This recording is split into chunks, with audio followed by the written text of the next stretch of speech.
Então, pessoal, hoje estamos aqui no nosso podcast em presença. Se você, ouvinte, sintonizou nossas ondas, hoje você conhecerá a super Ana Varela Pina. Eu vou ler um breve currículo da Ana. A Ana é natural de Lisboa, ela é filha de hippie. Aqui no Brasil, quem nasce na década de 70, a gente fala que são os filhos dos hippies. E ela é formada em comunicação e jornalismo. Ela tem gestão em marketing pelo Instituto Português de Administração e Marketing de Lisboa.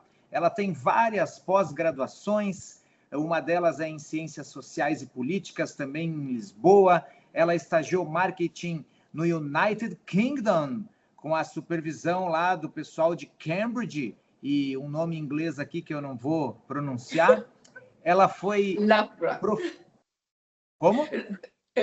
Loughborough, mas podes... Moving on. Ok. Outra universidade também, Cambridge e Loughborough, sim. Boa. Ela foi professora na pós-graduação, também numa faculdade de Portugal, e desde 2014 ela usa recursos da psicologia positiva, do DISC, da PNL, do coaching, da psicoterapia somática e não só, para promover o crescimento de pessoas e organizações. A Ana Pina, então, é psicoterapeuta e empresária. E aqui, desenvolver o potencial humano e transformar projetos em valor é a sua paixão. Ela tem uma empresa chamada Seven Seeds. Ela é oradora em palestras nacionais e internacionais. Ela fala em português e em inglês. E ela fala sobre temas relativos à liderança, motivação, desenvolvimento humano e outros. Quer completar alguma coisa no teu currículo, Ana? Ela tem valores de liderança, criatividade, justiça, curiosidade, humor e integridade. São alguns dos meus valores. Eu gosto de falar também em valores e não só do currículo. Mas depois o resto vamos descobrir aqui, não é? Perfeito, perfeito. Vou começar então com a primeira pergunta, Ana, relacionada um pouquinho a esse currículo e aos valores que tu trouxe. A Ana Pina é empresária, então, e psicoterapeuta. A Seven Seeds, eu dei uma pesquisada lá no LinkedIn, né? Ela tem um ideal humanista, sustentável, né? Está escrito lá, humanizar, desenvolver e florescer. E a terapeuta, né, tem seus olhos na nossa saúde mental. Pensando nisso, quando tu olha para a tua história de vida, que traços, que sentimentos ou temas tu percebe atravessando tudo, da tua infância até hoje? Então, a Seven Seeds é um feliz encontro. Interessante, porque eu acho que até parte da minha vida estive em busca e a outra parte permitiu-me estar ao encontro. A Seven Seeds é um encontro. Eu não queria ter uma empresa. Eu fugia a ter uma empresa, da mesma maneira que fugia ao exercício de psicoterapia. A psicoterapia foi uma rendição, fazer-me ser psicoterapeuta foi uma rendição. E também de um projeto de desenvolvimento pessoal que eu fazia comigo, que incluíam retiros, psicoterapias e tudo. A empresa foi um encontro, sendo que quem me disse a determinado dia já é tempo de teres uma equipa e uma marca foi um cliente. O que é curioso. E fez porquê? Fez porque, de facto, desde pequena até agora, eu recordo-me muito de questões da justiça social serem muito presentes em mim desde muito pequena. Portanto, eu era quase a filósofa da turma, a questionar o porquê de uma série de coisas, de várias circunstâncias que eu não compreendia ainda muito bem, mas que ia questionando e que me levaram a ter aqui este lugar na ética muito bem pisado. Obviamente também pelo facto de nascer num contexto de vulnerabilidade, em pais pobres, apesar de estar inserida num bairro que é um bairro socialmente até muito bem visto em Lisboa, não é? Alcântara e muito próximo da Lapa. Mas também por isso era mais evidente a diferença, não é? Porque eu não me comparava nessa fase de infância com outros iguais a mim, que normalmente estão nos bairros excluídos e etc. Eu comparava-me com outros absolutamente diferentes, quer na sua fisionomia, como também nas suas capacidades sociais, não é? Portanto, o que me fez levar a essa reflexão, não é? Porquê que os iguais a mim estão ali, naquele recanto de Lisboa, onde eu ia, onde eu visitava, não é? Porque tinha lá primos e familiares, não é? Mas porquê que eles estão todos ali e estes estão todos aqui, estes todos diferentes de mim? Que eram os meus amigos também, não é? Mas compreendi essas diferenças, não é? Compreendi as diferenças de posses de outras famílias para a minha, não é? Compreendi as diferenças das casas das outras famílias e da minha, que era, apesar de ser um bairro rico, muito mais humilde, muito mais, em circunstâncias mais vulneráveis. Então isto faz também a ponte de quem eu sou, e depois o resto da história da Seven Seeds tem a ver com uma situação familiar em que nos confrontamos com uma situação de doença do foro mental e que também me começa a causar curiosidade sobre isto, do porquê que nós sucumbimos às vezes a situações de fragilidade do foro mental. Aí passo o meu processo primeiro, retiros, psicoterapias e tudo mais que eu sentia que me ajudasse a descobrir-me a mim e depois para os outros, não é? E a Seven Seeds nasce como uma resposta àquilo que eu depois, à medida que fui crescendo, não é? E começando a trabalhar, percebia que as próprias organizações eram lugares, sistemas enviesados em questões de ego, questões de poder, questões de fragilidades emocionais, questões de manipulação e gaslighting das fragilidades emocionais dos outros. Portanto, como se as organizações fossem também lugares de oportunidade de descoberta, não só dos talentos de cada um, mas do desenvolvimento pessoal de cada um. Então, a Seven Seeds é esse encontro, o encontro com essa possibilidade de fazer esse trabalho, de levar para as organizações soft skills, comportamentos mais corretos, mas fazê-lo trabalhando por baixo disso, na identidade. E é por isso que surge, por isso é que a Seven Seeds acaba por se confundir também um bocadinho com a minha música, e eu dizer a música da minha vida, porque tem a ver com aquilo que eu fui encontrando desde pequena, até a questão da justiça social, até a questão da saúde mental, até a questão dos ambientes tóxicos de algumas organizações, não todas, e a questão de propor-me já que eu vejo isso, porque é que eu não posso ajudar a alguma coisa na transformação disso, não é? Então é este o propósito. Muito bom. Aqui no Brasil a gente tem um rapaz, um cantor que se chama Lenine, e ele tem uma música que diz assim: eu não quero a gravação, eu quero o grito. Então agora, né, inspirado no Lenine, tu trouxe a questão da justiça social e da doença mental que atravessaram a tua história de vida, a tua infância. Como, né, Ana, que ser de uma classe social mais simples, mais baixa que os teus amiguinhos, que os teus vizinhos, influencia até hoje na Ana Pina, empresária e psicoterapeuta, que levanta a bandeira da justiça social? Primeiro, eu tento o mais possível, reconhecendo que posso também errar, mas ser um modelo disso, não é? Por exemplo, nas coisas, nos projetos e nas condições que proponho dentro da minha empresa, mas também na forma como eu levo os conteúdos que são da curadoria Seven Seeds para as outras organizações, ou seja, inspirando outros a fazer o mesmo. Por exemplo, quando falamos em liderança, que é um dos nossos programas que mais trabalhamos, em vez de romantizar a liderança autocrata do século passado, que esmaga as pessoas, que não considera as pessoas, que não escuta, que não vê, focada só em números. Nós levamos boas práticas, lideranças que escutam, que utilizam a inteligência coletiva, que não o fazem só para serem líderes humanizados, fazem porque também tomam consciência, através da própria experiência, que é isso que é sustentável numa organização.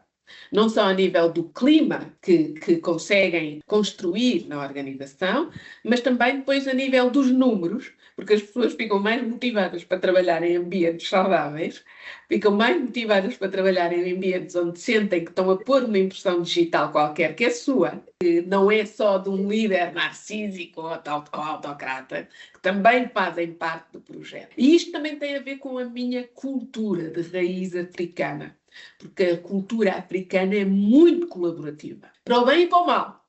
Às vezes, pequenas decisões, precisa de estar toda a gente, chamar toda a gente para tomar uma decisão. Eu tipo, pelo amor de Deus, deixem a pessoa decidir sozinha. Mas a verdade é que depois há outros lugares onde essa colaboração, que é diferente que se vê na Europa, é muito positivo. Por exemplo, a forma como se integra os velhos em determinados contextos de sabedoria, quando aqui os velhos às vezes são relegados, os velhos, não é, para segundo plano. Então, há aqui formas de fazer que defendemos como mais saudáveis. A colaboração, a inteligência coletiva, o que também retira a pressão do líder, porque um líder quer pôr tudo ele próprio no lugar, está sobrecarregado, está esmagado ele próprio. Mas se utilizar também o potencial dos outros, vai ajudar, não é? Vai ajudar a trabalhar com e não a trabalhar num lugar solitário. Então, não sei se respondi, mas é um pouco esse como é através de inteligência coletiva, consciência emocional, dando às pessoas a consciência do seu papel, ajudando-as na maturidade emocional. Um exemplo concreto, às vezes nós encontramos líderes que estão a decidir de um lugar de maturidade que não é um lugar certo. É como se nos perguntássemos que idade é que aquela pessoa que está a decidir aquilo neste momento tem? Que idade é que tem o Trump quando diz que quer a Groenlândia? Boa, ótimo exemplo. Então, deve ter, sei lá, 5 anos, 10 anos. Esta maturidade emocional que nós queremos ver nas nossas lideranças é importante, porque vai impactar depois na qualidade das decisões que tomam nas organizações e que impactam na vida de várias pessoas. Muitos destes líderes, às vezes, são líderes com grandes currículos, porque tiveram oportunidades relacionadas com os lugares onde estudaram, com os projetos que tiveram o privilégio de fazer, mas que não está intrinsecamente relacionada com a capacidade que tiveram para criar as suas vidas, porque alguns vieram de contextos facilitados, ou com a capacidade, e criação é isso, é a capacidade de fazer em ambientes de dificuldade, com a capacidade que tiveram de inspirar outros. Há líderes que fizeram um caminho fantástico de vida e, portanto, têm a maturidade, a experiência e a capacidade, mas ainda há líderes que o são porque têm uma grande escola no seu currículo, o que representa que tiveram posses para estudar nessa escola, não representa muito mais do que isso, ou porque têm influenciadores que os ajudam a colocar em alguns lugares, não é? O Trump é um desses exemplos. Então, precisamos de, sendo a liderança um lugar que influencia depois a vida de tanta gente, por exemplo, a liderança política e a liderança das organizações, então claramente nós precisamos que esses lugares sejam ocupados por pessoas com a maturidade emocional para decidir aquilo que vão decidir, com os valores no sítio certo e depois com a capacidade e a experiência na sua vida para conseguir ter empatia com a vida dos outros, porque senão não vai funcionar. A Seven Seed também ajuda nisto, neste aumento da consciência emocional e da maturidade emocional dos líderes que estão a exercer função. Muito bom, deu uma aula e eu entendi assim. Aí eu vou dizer o que eu entendi e tu corrige, tu continua. Que quando a gente tem uma vivência que nem tu teve de conviver com pessoas com mais poder aquisitivo, nos grupos lá da infância, tu consegue levar isso para o teu trabalho e assim como o presidente Lula fez no Brasil, que é um presidente que saiu da pobreza e viveu a pobreza e passou fome, e ao mesmo tempo em que ele é o presidente que mais distribuiu riqueza, que tirou a gente do mapa da fome, que investe em saúde, em cultura, em saneamento básico, em educação, foi o presidente que mais criou faculdades, enfim, que mais trouxe o povo pobre para o mercado e para a vida social, cultural e cidadã. Então, eu entendi que o que tu quis dizer é que, pela tua história de vida, tu consegue ter uma visão mais plural, cooperativa, integrativa, e isso fortalece as organizações para as quais tu trabalha. É por aí? Epá, tu entendeste tudo, Dante. É por aí, é por aí. É que nós acabamos por ser um bocadinho mestres dos nossos dilemas, não é? Então, ver o mapa da vida e ver que a vida não é necessariamente uma meritocracia. Há pessoas com muito mérito que não conseguem chegar a determinados lugares porque não têm a oportunidade para chegar às pessoas certas, ou porque existe o preconceito depois no lado das pessoas certas de receber essas pessoas. Então, a Seven Seeds ajuda a dissipar isso, a que quem decida tenha uma perspectiva mais aberta e mais madura para poder decidir com propriedade, decidir corretamente. E isso é um bocadinho do que nós fazemos. O como, através de workshops, coaching, já fizemos sessões de psicoterapia somática em organizações, através de experiências vivenciais. O quem, essencialmente líderes e equipas, são as pessoas com quem trabalhamos. Aparecem-nos diferentes tipos de líderes. Líderes muito humanizados que há e que querem passar essa semente para as suas pessoas e por isso nos contratam, porque sabem que somos as pessoas certas. Líderes preocupados com o número de burnouts nas suas equipas e por isso nos contratam, porque querem reduzir esses burnouts. E líderes que querem eles próprios desenvolver a sua maturidade para decidir, e para isso precisam desenvolver inteligência emocional e consciência emocional, capacidade de executar de forma eficiente, capacidade de inspirar pessoas, e isso é tudo o que a liderança deve fazer, porque liderança e gestão são duas coisas diferentes, e depois equipas que precisam de comunicar melhor, equipas que precisam de reduzir conflitos. Lá está, novamente, os sistemas organizacionais são oportunidades de nos vermos através dos outros. Para quem compreende aqui um bocadinho dos espelhos e das constelações, não é? Nas organizações nós também nos vemos através dos outros. Nós vemos as nossas invejas quando estamos a sabotar o percurso de alguém, não é?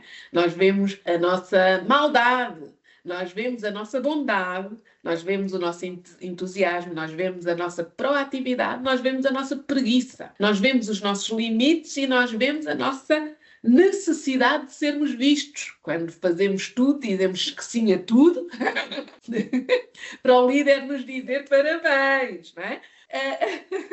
Nós vemos muita coisa nas organizações e quando entra uma empresa que ajuda-nos a vermos-nos através daquilo que se passa ao lado, no nosso colega, na nossa chefia, ver também qual é a nossa responsabilidade no caos de trabalho que estamos a ter, conhecemos-nos melhor. E fica um ahá, como dizia um líder há pouco tempo num workshop nosso, já percebo porque é que eu sou manipulador. Ele foi capaz de dizer isso. Então, quando tu crias um contexto de confiança e dizes às pessoas, ou facilitas dinâmicas, que é o que nós fazemos, onde as pessoas tropeçam em comportamentos e em emoções que vivem e percebem que aquilo vem do lado da manipulação, ou do lado do medo e da passividade, ou do lado da agressividade, quando se veem, têm uma oportunidade para se transformar também. Então é um pouco isto que fazemos, sim. Sim, tá bem claro. Estou com medo que o pessoal comece a pensar que é propaganda da Seven Seeds. Vamos mudar de assunto. Não é. Vamos mudar de assunto. Isso, não é. Porque tu falou muito bem e deu para ver muito bem como tu cura a própria criança e como tu usa a tua experiência de vida para gerar, para espalhar a pulsão de vida. O que eu queria Sim. que ficasse claro também, tu falou uma questão, né, que tu teve na tua história de vida também, relacionada à doença mental. Isso que estimulou a Ana Pina a se especializar em psicoterapia. O que aconteceu e como que se conecta contigo até hoje? Um familiar muito querido, e muito importante para mim, no seu percurso, conheceu uma doença mental. Isso fez com que, para mim, fosse uma necessidade de conhecer mais desse campo, de porquê que descompensamos, porquê que não conseguimos superar determinadas adversidades, onde é a linha, qual é o limite, não é? E, na verdade, nós não conhecemos os limites, os nossos limites per si, não é? Nós estamos sempre a investigá-los e a sentir se estamos a ir passar o limite ou se estamos ainda em território enraizado. Então, esse percurso, que foi obviamente como um furacão nas nossas vidas e de todas as pessoas que amam essa pessoa, fez-nos tomar mais consciência da importância, não só social, na proteção de todos como um coletivo, mas na importância e no nosso poder individual de conhecermos os nossos limites e respeitarmos os nossos limites, não é? Conhecermos as nossas paixões, percebermos qual é a temperatura emocional que temos a determinado momento, como é que estamos a pulsar na vida, não é? E respeitar a nossa integridade. Então, isto foi um outro dilema, não é? Que através dele, e porque me recordo que de ter a determinado momento feito assim quase um ponto assente que não quero mais que ninguém descompense à minha volta, como se eu tivesse esse poder, como é óbvio, mas que não tenho. Mas também fez transformar isso numa ação positiva, não é? Uma ação positiva para fora, nomeadamente para as organizações, e ajudar pessoas individualmente nos meus processos de psicoterapia somática manterem a sua integridade e a sua pulsão de vida e também os sistemas organizacionais, sim. Começando por mim mesma. Boa, boa, boa. Ana, se a Ana pudesse voltar no tempo e dizer algo à Ana Pina criança, o que seria? Tu é um anjinho que voltou lá no tempo, em algum evento, em algum momento, tu pode cochichar no ouvido de ti, pequenininha. Então, miúda, quando tu era miúda. Eu era uma miúda muito tímida, ninguém acredita, porque eu agora sou bastante brincalhona, extrovertida e etc. Ainda há aqui uma pontinha da minha timidez, mas eu diria, eu era muito tímida, protegida pelo meu irmão, nas escolas, até deixar de o ter, até deixar de estar nas calças do meu irmão, e depois tive que me fazer à vida, não é? Portanto, eu diria, confia. E diria, só me surge a frase inglesa, you are more than enough, tu és mais que suficiente. Show, muito bom, muito bom. Muito bom. Aqui no Brasil, Ana, em meio a todo o preconceito que a nossa sociedade infelizmente tem com as pessoas pretas, tem uma valorização. A gente está vivendo uma valorização dos afrodescendentes. Uau. Como é aí em Portugal, aí na Europa, ser uma mulher preta, empresária? Como a tua cor interferiu na tua vida e interfere até hoje? Nós ainda não estamos aí, vocês estão muito mais à frente, parabéns. Nós estamos, se calhar, no início do debate, que tem aquela coisa de desconfortável, que é desconfortável debater, por vezes, não é? É como aquela situação em que somos família e há alguém da família que deixa sempre o chinelo no meio da sala. E há alguém da família que está sempre a dizer, olha, deixaste o chinelo no meio da sala, põe o chinelo no sítio certo. Essa pessoa pode dizer, estás a ser chata com esse assunto. E o outro pode dizer, estás a ser chato com o chinelo. Isto só para dar um exemplo pequeno. Nós ainda estamos na fase em que quem fala do assunto está a exagerar, está a ser histérico, está a fazer-se de vítima. Portanto, muitas vezes, como ninguém quer ser histérico ou fazer-se de vítima ou exagerar, algumas pessoas retraem e deixam de dizer. Nós ainda estamos na fase em que alguns são considerados incómodos por falar e têm que ter muita coragem para isso. E muitas vezes são considerados violentos, mimimi, vítima, crianças, etc, etc. Eu prefiro a violência, entre aspas, não é a violência que eu prefiro, mas o incómodo, vou pôr assim, de quem fala, do que a violência de ficar no silêncio de uma paz podre. Então, desconfortavelmente, fico várias vezes nesse lugar de quem pede para reparar. Olha, repara nisto que foi dito, repara nisto que foi feito, repara na forma como estás a observar isso. Isto acontece até em contextos psicoterapêuticos. Eu posso dizer que recentemente fiz uma formação com uma excelente psicoterapeuta brasileira, que pela primeira vez, a primeira vez não vou dizer porque estou a ser injusta, mas se calhar foi a vez em que mais marcadamente uma formadora de psicoterapia, de um tema elementar para a cura dos sistemas sociais, não é? Falou tão abertamente naquilo que é o trauma pelas situações de discriminação, de pobreza e de racismo. Teve que vir do Brasil, pelos vistos. Não é que não exista aqui nas escolas portuguesas, mas ainda é colocado como se houvesse um lugar para dúvida. Será que são eles que estão a exagerar? Ou será que aqui não há campo para dúvida? Basta olhar para a sociedade. Há pouco tempo eu pedi à minha equipa, por exemplo, para me dizer, e foi assim, estava a escrever sobre questões de liderança, e pedi para me dizerem, nestes vários anos que nós estamos a formar líderes, e a liderança é um dos produtos mais vendidos pela 7Seed, quantos líderes pretos, ou mulheres líderes pretos, encontraram. Uma pessoa disse-me 4, pensar, demoraram a pensar. Uma pessoa disse-me 4, outra pessoa disse-me só me lembro de 2, outro disse-me, o facilitador, que se calhar dá mais workshops de liderança, disse-me que talvez 10, mas não mais do que isso. Não tenho a certeza, talvez 10, não mais do que isso. E depois perguntei, e todos homens? E todos disseram sim. Então, se perante isto alguém duvida que há um problema na estrutura, eu pergunto-me, a pergunta que eu tenho é até muito, muito cruel, mas hello, é quase que estás a comer gelados com a testa, ou quê? Não entendi, desculpa, o quê? Estás a comer gelados com a testa, é o que nós dizemos aqui em Portugal sobre quem não está a pensar.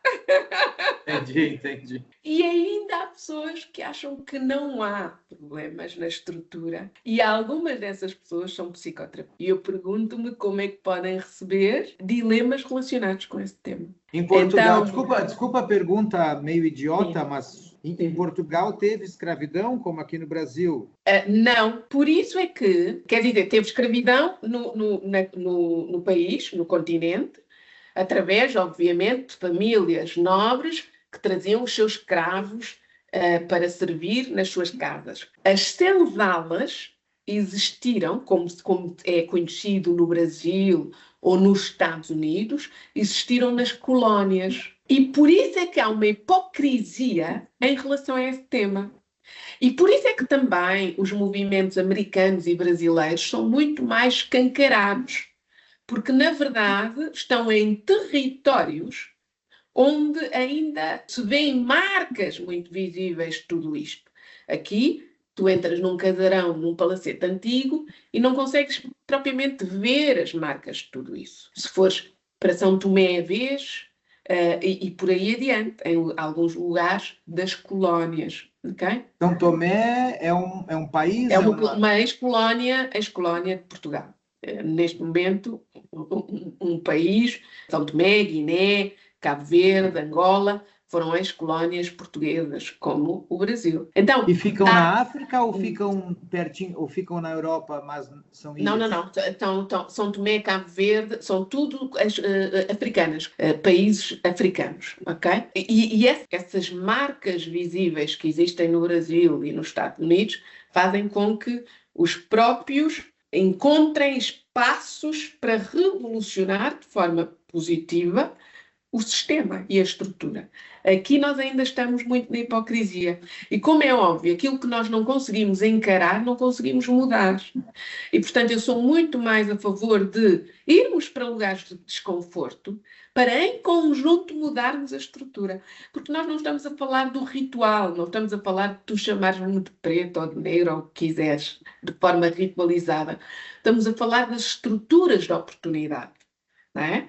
As estruturas de oportunidade que fazem com que uma criança negra, com 5 anos neste momento, tenha a mesma oportunidade de outra criança branca ao lado, não pelo... E a oportunidade aqui, como pôr da forma certa, a oportunidade aqui que está a ser pedida não é para se dar facilitadores, é para retirar os obstáculos. É só isto.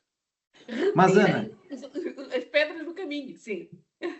Muito importante, mas a criança, aqui no Brasil a gente fala pessoa preta, aqui no Brasil a gente tem agora, felizmente, muita consciência, então a gente não fala nuvem negra, sabe? A gente não fala várias expressões que, né, denegrir, entende? Sim, a gente não fala várias expressões que eram racistas e a gente nem sabia, eu nem sabia. Né? E aí esse movimento foi crescendo e é muito bem-vindo pelas camadas progressistas, intelectuais e pelo povo que tem coração, né?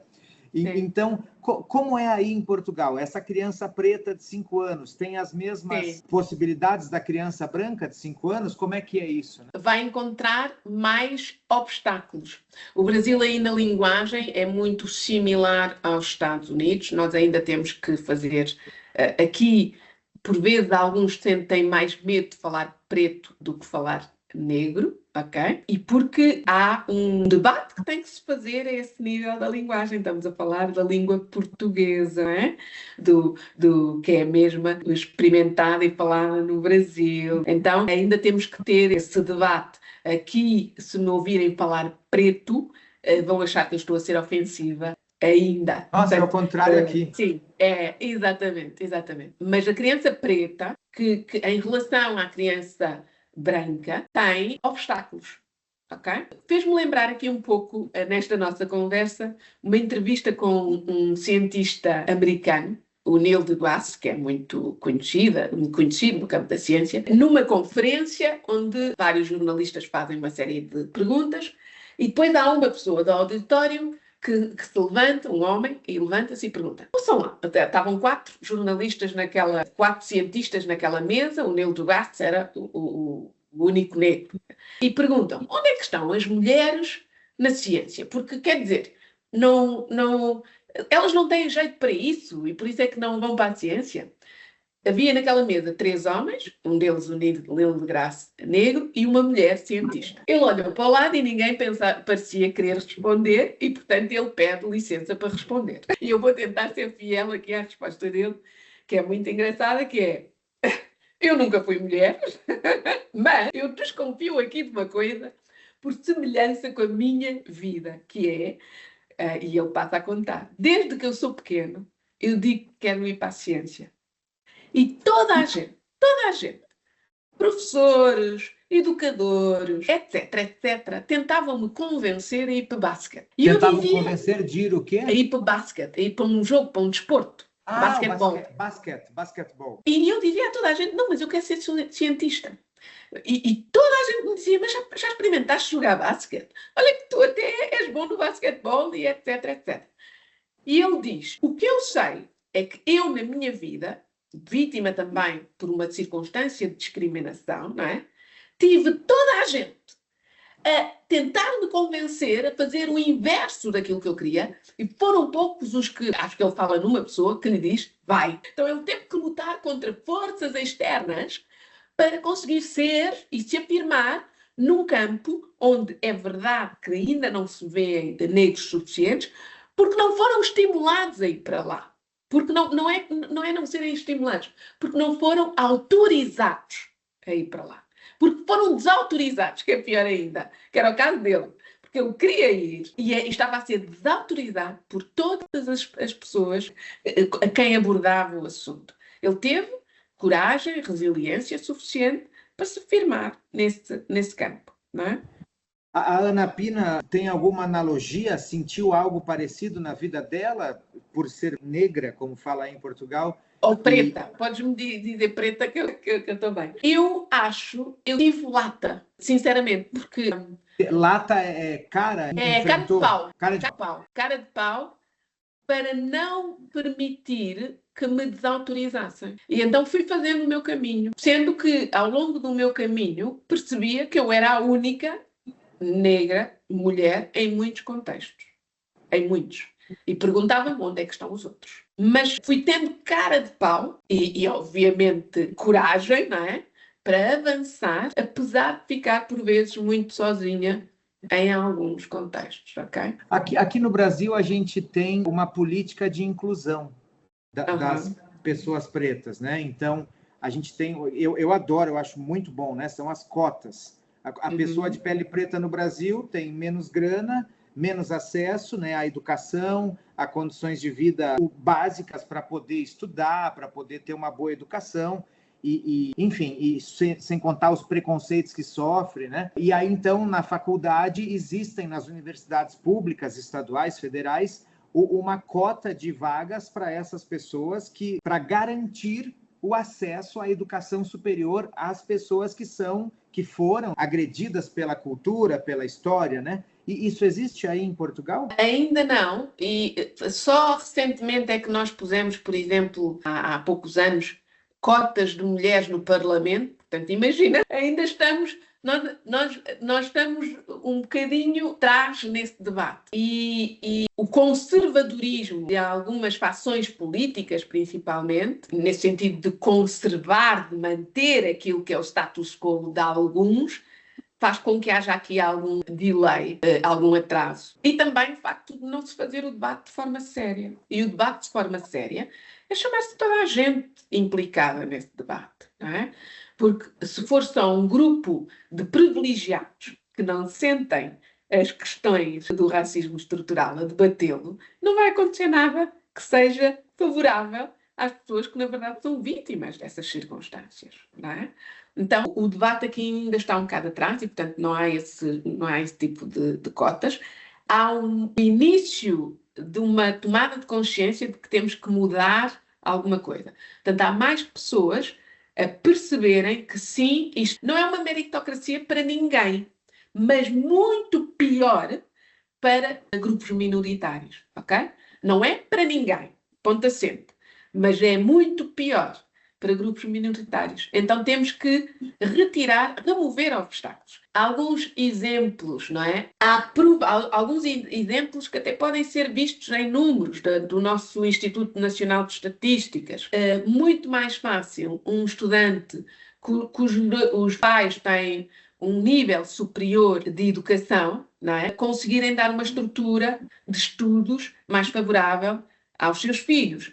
Se nós deixarmos ainda os grupos minoritários na pobreza, é óbvio que não vai ser possível essa busca por essa educação. São pessoas que normalmente têm que ir trabalhar cedo, ok? Eu comecei a trabalhar com 15 anos. Eu não tinha explicadores. Os meus colegas tinham um explicador em casa, pago pelos papás, para tirarem excelentes notas. Eu tinha que trabalhar, fazer os meus estudos e tirar excelentes notas. Só para os brasileiros que estão nos ouvindo, explicadores são professores particulares, né? Só para deixar claro para o pessoal do Brasil que está ouvindo, porque explicadores é uma palavra. Mas continua, desculpa. Sim, então isso são alguns obstáculos que... Eu, com 15 anos, era a única pessoa que trabalhava na minha turma, trabalhar e estudar. Eu, na faculdade, na minha turma de 40, éramos 3 a trabalhar.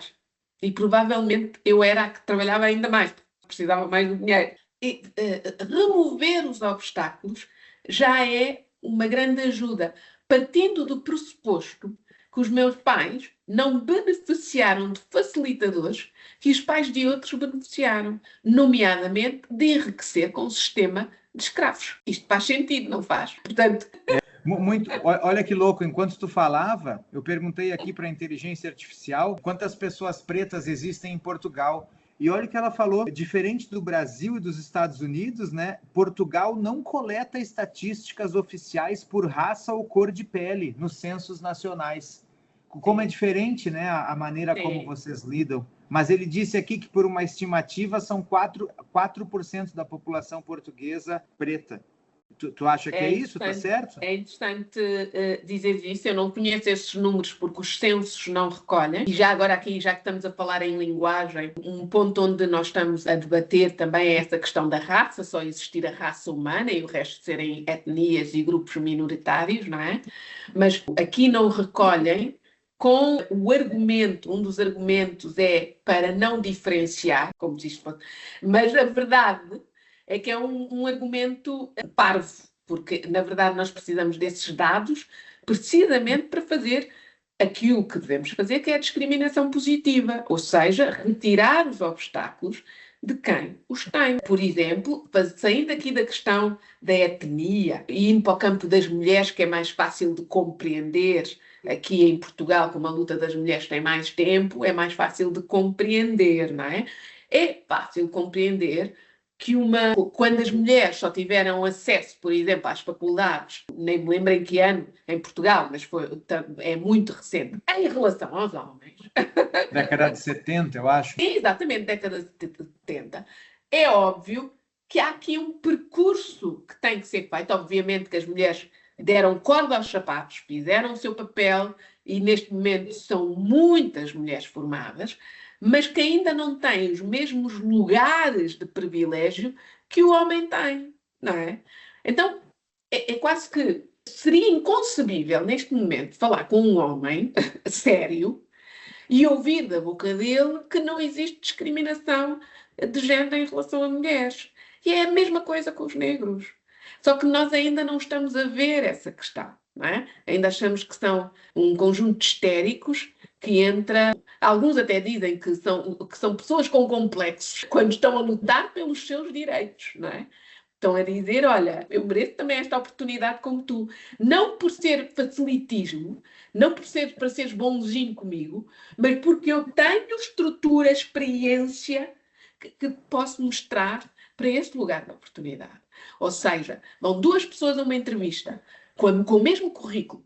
Um é branco e outro é negro e ficou branco, claramente. Só para elucidar os nossos ouvintes, eu fiz uma rápida pesquisa aqui. Portugal conta com aproximadamente 5%, né, de população preta. O Brasil, com mais da metade, 55% da população é preta. Sim. E como tu falou, o acesso das mulheres em Portugal à educação superior foi depois da Revolução dos Cravos. Acho que depois que o Salazar foi embora. Sim. Então, há aqui, por acaso, eu tenho que confirmar, mas acho que a primeira mulher entrou, de forma até com alguma rebeldia, um bocadinho antes. Nós já vamos confirmar A primeira mulher a frequentar o ensino superior em Portugal foi a Domitila de Carvalho, que ingressou na Universidade de Coimbra em 1891. Mas não, entendeu? Exatamente. Então, imagina a vida dessa primeira mulher, coitadinha, não é? Como uma vida com muita coragem, não é? Porque deve ter sido arrasada por todo o lado. Tal como os primeiros negros a entrarem numa escola de brancos, não é? Os primeiros a fazer o caminho são sempre os incómodos. Mas volto a dizer, eu prefiro o incómodo de furar-se um caminho que é justo do que ficar numa paz podre. Não é? Então, isto é um imperativo, sim. Ana, pensando em tudo que a gente falou, né? Quais os principais desafios que a Ana enfrenta na vida dela? Olha, eu tenho alguma tendência para, porque eu agarro muita coisa, não é? E a psicoterapia, a Seven Seeds foi crescendo quando eu nem sequer queria uma empresa. Tenho um papel muito importante no contexto familiar, no contexto dos amigos, gosto de me divertir também, preciso da minha vida social. Então eu vou agarrando muitas coisas e um dos meus dilemas é a dispersão, não é? Então eu preciso de várias vezes voltar ao meu centro, perguntar-me o que é mais importante, o que é que eu tenho que valorizar, o que eu tenho que valorizar e não os outros, porque nesta sociedade que nos hiperliga com tudo, não é? Onde parece que temos que estar em todo lado, temos que estar a decidir diariamente o que é que nós queremos valorizar, não é? Não para onde é que estamos a ser atraídos, mas para onde é que escolhemos ser atraídos, não é? Então esse é um dos meus dilemas, não é um dilema, é um mandamento. Tenho que semanalmente perceber onde é que eu estou a pôr a minha energia e perceber se é no sítio certo. Boa, muito bom, muito bom. É uma armadilha moderna, né? É uma doença, entre aspas, dos nossos tempos. É, porque nós estamos ligados com tudo, nós estamos ligados ao computador. Eu nunca, não me lembro de estarmos tão ligados, tão hiperligados às redes, ao WhatsApp, ao computador e tão desligados de nós próprios, da natureza, dos nossos familiares, não é? Tu, como psicoterapeuta e psicólogo, de certeza que tens várias situações, como eu tenho em clínica, de pessoas que dizem, estou a dizer isto pela primeira vez. E que às vezes não sai, depois desta frase, não saem assim coisas absurdas, nem coisas psicopáticas, nem patologicamente graves. Saem coisas simples. E que nos leva a nós, porque nós temos esse privilégio de ouvir vidas e também aprendemos imenso com isso. Eu às vezes penso que devia pagar os meus clientes. Não pago esta consulta, sou eu que te pago. Muito bom.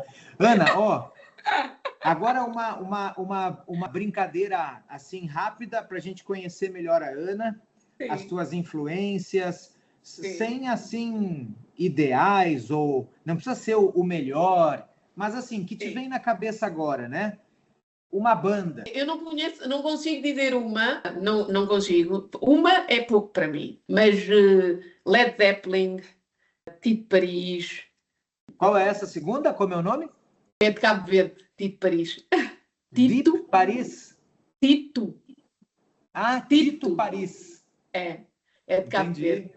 Há muitas pessoas, músicas no mundo, Queen, como é óbvio. Portanto, eu tenho aqui influências de África, das músicas do mundo, do Brasil e da Europa, não é? Led Zeppelin, ou dos Estados Unidos também, como é óbvio. Uma banda do Brasil que a Ana Pina gosta. Olha, o Gilberto Gil, não é? Desculpem, a minha... aquela do Anda com fé eu vou. Encaixa nas músicas agora, músicas que marcaram a Ana Pina, músicas que são significativas para a Ana Pina. Olha, desculpem, eu estou constipada, eu avisei. Relaxa, toma uma água aí. O pessoal, enquanto isso, está procurando quem é o Tito, como é que é o nome dele? Tito França? Tito Paris. Tito Paris. Não, Tito como? Tito Paris. Paris. É quase França, mas é Paris, é a cidade de Paris. É Paris, Tito Paris. Tito Paris. Mas Tito vocês Paris. falam Paris, né? Tito Paris. É Paris. Tito Paris, Músicas da Ana Pina. Olha, gosto muito de músicas da Tori Amos, por exemplo, gosto, que é aqui da Europa. Gosto muito. Como é o nome? do Fado de Portugal, Amália Rodrigues. Como é o do primeiro? Tori Amos. Tony Amos. Amos. Tori Amos. Sim. Tony Amos. É assim uma coisa de culto, é uma coisa assim muito não fora do mainstream. Claro. Mas música, que música do Queen? A música dos Queen, aquela do Bohemian Rhapsody. Uma das melhores músicas de sempre, quer dizer, não é? Gosto muito de... Deixa-me pensar aqui outra brasileira. porque gosto muito de música brasileira.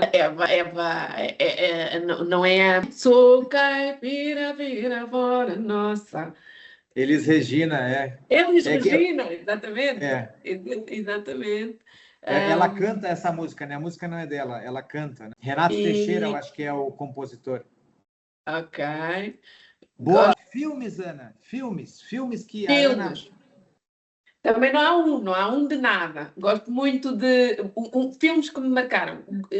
Houve um documentário do Brasil, que eu não me lembro o nome, é grave, porque eu vi num ciclo de documentários, eu gosto muito de documentários, coisas reais, e que foi dos melhores documentários que eu vi sobre crimes na infância, e foi fortíssimo, foi assim, ficou-me até hoje, já vi há muitos anos, não me lembro do nome do documentário, mas gostei muito de um filme francês chamado Amour, que é sobre uma relação de casal, em que ela começa a ficar demente e ele passa a ser cuidador dela, até que ela morre e ele mata-se. E, portanto, é assim uma coisa muito difícil. O filme francês também tem comédias porreiras, ok? Não é só este tipo de dramas. E, e também me recordo do filme Pai, por exemplo, Com Anthony sobre... Hopkins? Sim, sim, sim, Sim. foi muito forte. Foi muito forte.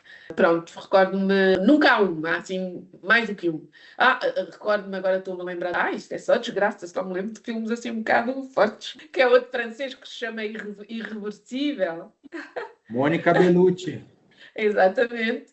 Foi assim. Livros que marcaram a vida da Ana Pina. São mais do que um, mas o pai da somática, Wilhelm Reich e Escutas é Ninguém.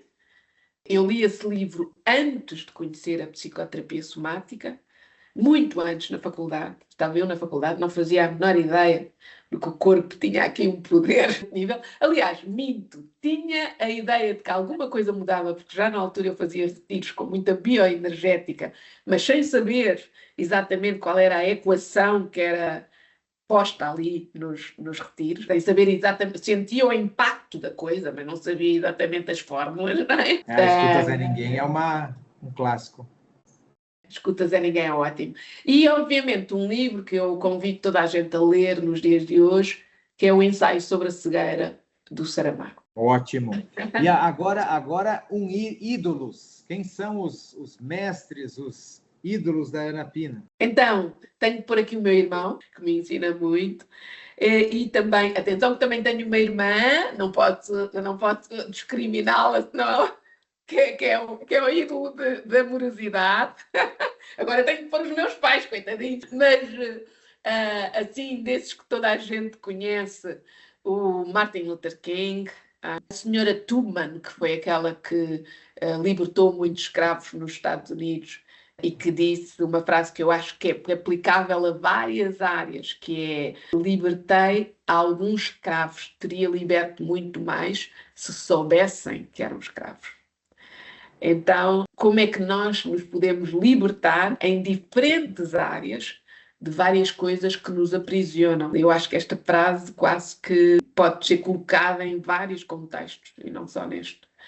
Mas, lá, deixa-me falar também de alguns vivos. Isto está tão difícil com os Epstein Files e estas lideranças que nós temos, que encontrar Nossa, ídolos... até o Chomsky, tu viu? Era metido com esse cara.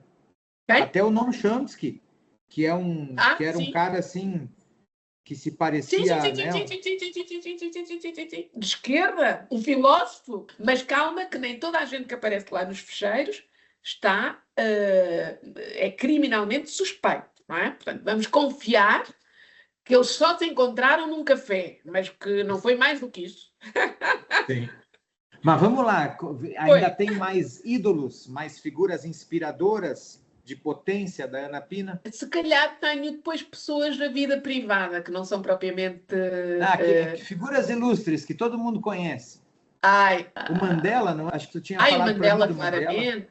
Mandela, claramente, sim, o Mandela, claramente.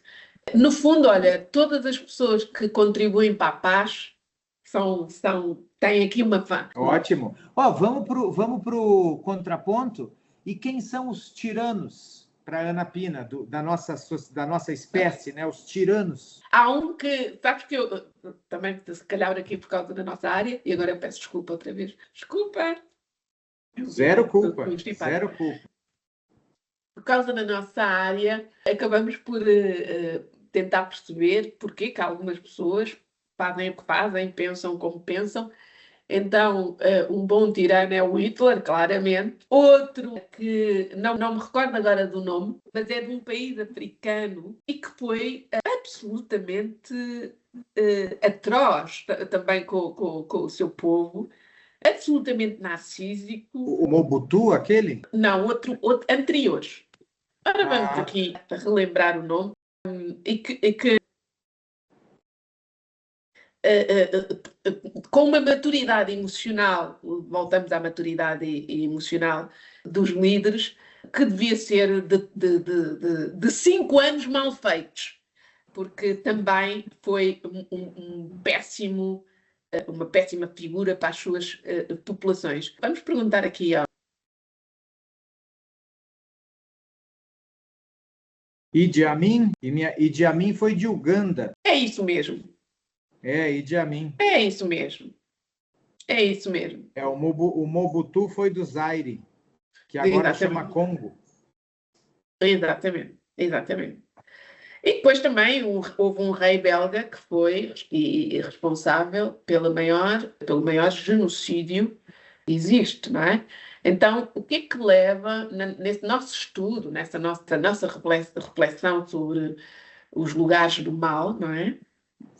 Porque nós encontramos pessoas que patologicamente insanas, muitas vezes porque têm vidas, elas próprias, absolutamente miseráveis. Não justificam o ato, como é óbvio, contudo consegue-se, fazendo um flashback, perceber como é que aquele criminoso se fez. E depois há pessoas que parecem não ter as circunstâncias, as fórmulas, os ingredientes para um crime, mas que são patologicamente alteradas, não é? E que também, para pessoas que trabalham na nossa área, acabam por ser objetos de investigação. Então o Hitler é sem dúvida uma dessas figuras e este tal africano também. Boa. Um sonho da Ana Pina. Olha, um bocadinho como diz o Imagine de John Lennon. Imagine all the people. Malta, desculpem, eu estou constipada, não dá para mais. Mas é podermos sair desta... É tipo, quando é que nós crescemos, caraças? Como sociedade, não é? Podermos sair deste separatismo de nós e os outros, da mulher versus o homem, do preto versus o branco, tudo o que nos separa tem a ver com... olha, agora lembrei-me de uma música portuguesa do Rui Veloso, que é muito mais o que nos une que aquilo que nos separa. Quem é essa música? Rui Veloso. Rui Veloso. Veloso. Exatamente. Veloso, com E. Com V. Com V e E. Com V. Que nem sim. Caetano Veloso, Rui Veloso. Olha, Caetano Veloso, um dos meus favoritos, como é que eu não me lembrei dele? Um arrependimento da Ana Pina. Eu tenho dificuldade com o arrependimento porque todos os meus erros, os cometi e que de alguma forma fui injusta para alguém, tiveram um pedido de desculpas e uma reparação, que faço sempre. Normalmente não são assim tão graves. Mas talvez a nível relacional, numa das relações que eu terminei por não ter paciência. Não ter paciência? Paciência para uma coisa que o cara me pediu, não é? Que é para lhe dar algum tempo para corrigir uma coisa do perfil dele. E se eu tivesse, talvez se eu soubesse o que sei hoje, teria tido a sabedoria para esperar essa transformação. Sim. Ótimo. Algo inaceitável para Ana Pina. Tem tudo a ver com questões de justiça, não é? A justiça é naquela lógica das feridas emocionais, é a minha ferida. e tem a ver com retirar a vida no sentido de uma pessoa, um homicídio, não é? Essa é nesse ponto. Obviamente por interpretada de uma forma elaborada. Não estamos a falar aqui dos contextos de guerra, nem dos contextos de matar ou morrer, não estamos a falar desses contextos limite, não é? Sendo que também preferia que não existissem guerras no mundo, como eu. E questões de perda da liberdade. Sabes que eu às vezes quando penso naquela coisa que tu sabes que eu sou, que é muito espiritual, portanto eu acredito noutras vidas, tu não acreditas nada disso, nem sei como é que estás de pé sem essas... Eu sou agnóstico. Pois, pode existir, mas primeiro tens que ver, não é? Não, agnóstico é outra coisa, mas vamos falar da Ana Pina. A próxima pergunta é sobre isso. De onde viemos e para onde vamos? Já que aí... Ok. Então, podemos entrar aqui no de onde viemos, que eu acho que há mais do que uma vida, sim, e acho que, portanto, o planeta Terra é a universidade. Não consigo provar isto cientificamente, mas gostava de fazer essa tese e de defender essa tese. Eu torço para que tu esteja certa. Imagina, vida eterna. Nossa, que legal. Tomara. Muito fixe. E, portanto, há aqui outras coisas que nós ainda não conseguimos compreender, como não compreendíamos porque é que a Terra girava, ou como é que o Sol aparecia à nossa frente, e que agora conseguimos compreender. Portanto, o avanço científico, e eu espero que hajam cada vez mais cientistas espirituais para poderem pôr teses nesse sentido e fazer descobertas nesse sentido, não é? E por isso eu acho que, para onde é que nós vamos? Nós vamos para esse lugar elevado, onde deixamos de separar e passamos a unir mais. E para unir mais, nós deixamos de ter medo de perder. Porque nós só entramos nessas guerras do eu, tu e ele, porque queremos proteger a nossa quintinha, não é? A partir do momento em que nos libertamos disso, e liberdade é um dos valores mais importantes para mim, eu acho que quase prefiro morrer do que perder a liberdade, sabes? E por isso é que Mandela é uma das pessoas que eu mais admiro, porque eu admiro a capacidade de ficar encarcerado por razões absolutamente ilegítimas e sair com aquela... É preciso um nível de elevação para sair pacificado, ok? Eu acho que poucos de nós conseguiria fazer isso. Sairíamos pelintras, criminosos, raivosos, etc, etc, etc. Portanto, ele ensinou-nos esta elevação, sabes? E eu acho que nós caminhamos para aí, para essa elevação. Mas para isso, cada um de nós tem que fazer o seu trabalho de casa, o seu inside job, e não ficar à espera que o outro faça. Boa, boa. Preconceitos agora, Ana Pina. Este é um preconceito estranho que eu descobri que já não é da mesma maneira, mas que eu preciso também de monitorizar. Que descobri, por acaso, com esse cara, porque ele vinha de circunstâncias financeiras diferentes das minhas, apesar de eu assumir-me sempre como mulher empoderada, eu pago as minhas contas, não preciso de ti, mas ele dizia-me, assim, de uma forma amorosa, tu tens preconceito com ricos. Mas tu sente isso? E eu, a determinado momento, percebi de onde vinha essa fala, não é? E pus a hipótese de realmente, por vezes, com determinadas pessoas, ter reações que eram injustas por serem preconceitos meus, face àquilo que tinham, que ostentavam, etc, etc, etc. E fiz essa desconstrução, mas ainda estou no caminho, ainda estou no processo. E se a Ana Pina fosse Deus, tivesse poderes, o que ela faria aqui? O que ela promoveria no mundo, nela mesma, nas pessoas? O que tu faria se tu tivesse superpoderes? A primeira coisa que me ocorreu, não vou dizer, estou brincando. A primeira coisa que me ocorreu foi, punha esta malta que tem, essa malta que está no lugar errado, com mais poder do que devia ter, encaminhava-os para outros.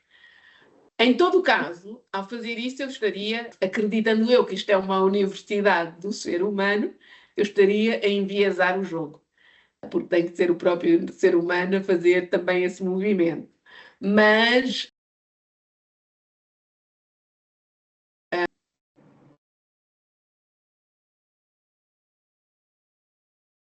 sei lá, acho que se calhar seria aqui um momento no dia de cada um, diário, que é aquele momento que dizem que acontece na morte, não é? Que passa-nos o filme da vida. Incluiria um momento assim em que, antes de cada um dormir, via o filme do seu dia.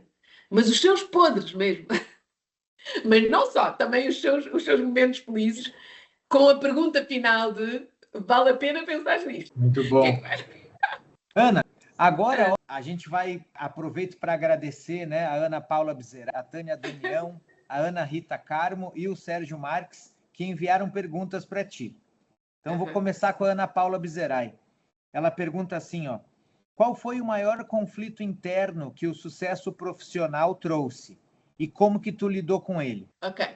Então, eu sempre fui reconhecida por furar caminho e por isso várias vezes estava em projetos que estavam a abrir, projetos que precisavam de alavancar, dava ideias boas e, portanto, ficava responsável pela concretização dessas ideias. E isso depois colocou-me no lugar de estar sempre a furar caminho, o que é muito cansativo. E, portanto, passei a respeitar aí os meus limites, não é? Porque senão é uma armadilha. Tu sentes que és muito bom nisso. Primeiro, quando ainda não tens a autoestima bem revestada, ficas overdoing isso, não é? Até perceber de, calma, pode ser outra pessoa a fazer, ok? E aprendes a pôr limites.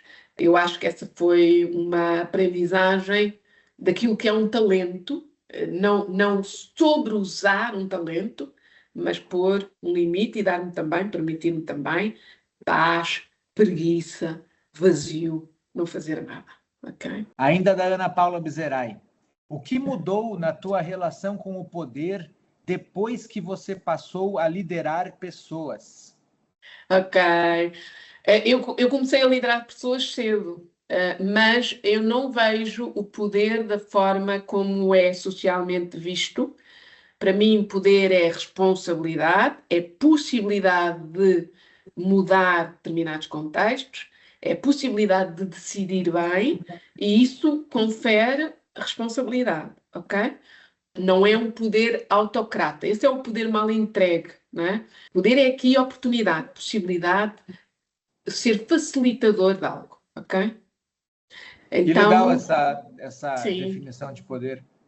sim. Ainda da Ana Paula Bizerai, agora mais picante. Qual foi o maior mito que você precisou desconstruir sobre sexualidade para se sentir plena? Ah, uau! Ser um lugar de criatividade e, novamente, liberdade, respeito, responsabilidade. Show! A última da Ana Paula Bizerai. E é sobre sexualidade também. Ela é potência, ela devia ser terapeuta sexóloga. Não sei de nada. Ó, como você integra o cuidado com sua própria energia sexual à sua vida profissional e emocional? E aqui fazer, para quem não é psicoterapeuta, a energia sexual é a energia, para Freud, da potência, quase o combustível, não é? Emocional e psicológico. E para mim, nesse sentido, é um lugar de criação. Eu sou muito criativa, ok? Então, essa potência, esse combustível, é usado para criar novas ideias, muito alinhadas com aquilo que são os meus valores, obviamente, mas de poder fazer o que eu chamo a curadoria, não é? Como se eu tivesse a colocar a arte num museu, ou se eu tivesse a construir uma história, ou se eu tivesse a realizar um filme, ou se eu tivesse a escrever um livro, é um lugar de criação artística quase, mas ligado ao desenvolvimento humano. Então, esta potência vai para a criação. Ótimo. Agora a super Tânia Damião. Ela fez 3 perguntas em uma. Eu vou ler as 3 em uma só. Uhum. O que é que te dá mais prazer na vida, no dia a dia? como é que descreves em pormenor essa sensação que tens de prazer?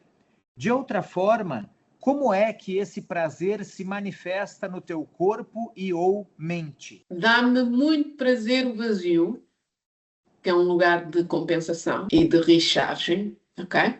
Portanto, faço retiros de silêncio, vou aqui para uma mata que temos muito perto de mim, que é o Jamor, a estar no meio das ervas e das árvores. Preciso de algum recolhimento. E que não é um lugar de solidão, é um lugar de solicitude, mas positiva para mim, ok? Eu preciso desse lugar. E dá-me muito prazer, obviamente, o relaxamento, porque eu estou em contextos de muita tensão. Então, às vezes, sem perceber, eu própria estou toda tensa, não é? Quando vou fazer uma massagem, etc., e me dizem relaxe, e eu respondo, estou relaxada, mas depois, quando põem a mão, percebo, que é isto? É uma pedra? E no final percebo o que é estar relaxada. Agora é que eu estou relaxada. Como é que eu estava naquele estado, meu Deus?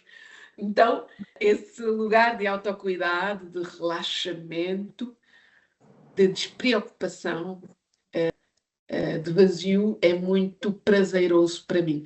Mas também é estar com a família, estar com amigos, usufruir de cultura, dançar. Quando eu começo a perder sentido de humor, eu pergunto-me qual foi a última vez que dancei.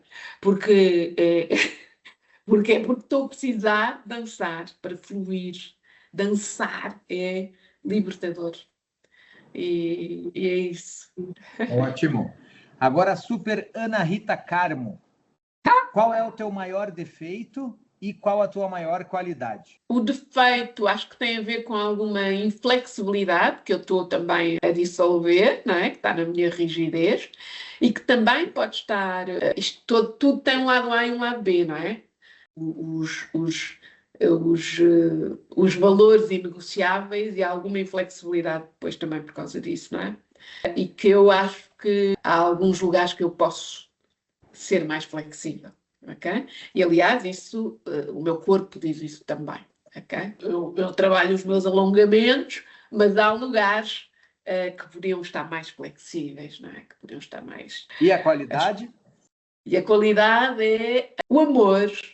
Apesar de dizerem que eu às vezes sou dura na minha assertividade, na forma como digo sem espinhas, acho que as pessoas que me disseram de uma forma até mais valente isso, também me disseram essas mesmas pessoas, de uma amorosidade que há em mim e que me comove reconhecer através dos olhos dos outros. Sim. Show, show. Ainda da Ana Rita Carmo, alguém te deve algum pedido de desculpas?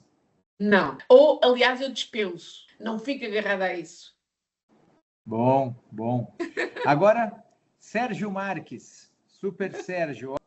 Qual o maior medo, receio da Ana Pina? O que te tira o sono? É a perda da liberdade. É a perda da liberdade. Show. Talvez noutra vida qualquer eu tenha sido escrava. Aquela vida que tu não conheces. Que tu não acreditas que existe.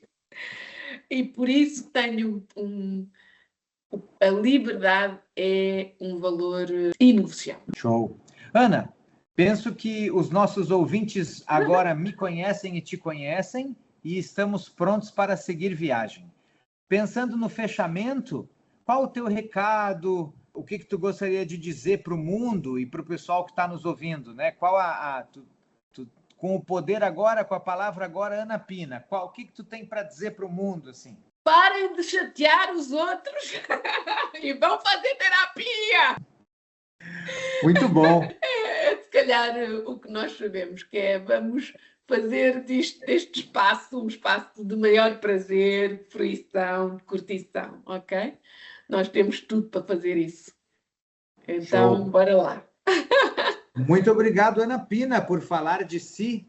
E acho que o pessoal pôde conhecer o teu entusiasmo, a tua vitalidade, a tua força. Achei muito legal. Obrigada, Dani, por este espaço que tão bom de perguntas tão interessantes e Nós vamos depois definir qual é o tema que vamos falar na próxima sessão, para até, eventualmente, trazer perguntas que as pessoas queiram colocar nos comentários, certo? Perfeito. Ainda temos que elaborar isso. Então, no próximo Em Presença Com, teremos um tema.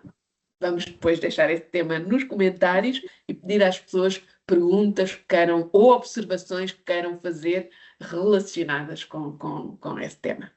Vamos a isso? Muito bom, Ana. Valeu, pessoal. Grande abraço para todo mundo.